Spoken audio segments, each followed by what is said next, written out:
In the vibrant heart of Jamaica, amidst the lush green hills and rhythmic reggae beats, Jordan, a seasoned army veteran, carried a secret that weighed heavier than his years of service.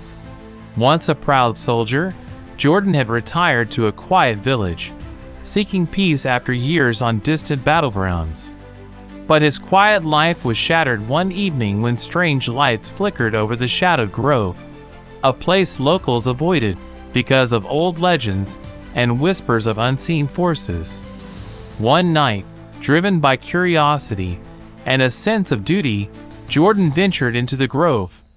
The air shimmered with an unnatural glow, and as he pushed deeper, he discovered a hidden portal, a swirling vortex of shimmering energy concealed beneath the roots of an ancient mahogany tree.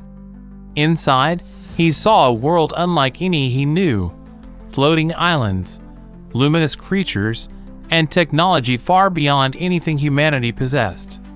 Suddenly, memories flooded back, secrets from his military days, covert operations involving extraterrestrial encounters.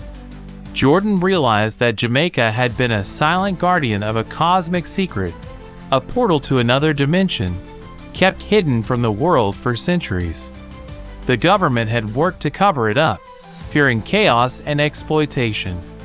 As the portal pulsed softly, Jordan faced a choice: reveal the truth and risk upheaval, or guard the secret as he always had. With a heavy heart, he decided to protect the cosmic gateway, ensuring it remained hidden from those who might misuse it. The grove's strange glow faded as he stepped back into the night, knowing some secrets are best kept in shadows. From that day, Jordan's guarded secret became a silent vow, one that kept Jamaica safe from forces beyond understanding, blending the island's vibrant spirit with the mysteries of the universe. And in the quiet darkness of the shadowed grove, the universe watched, waiting for the day when the secret might finally be revealed.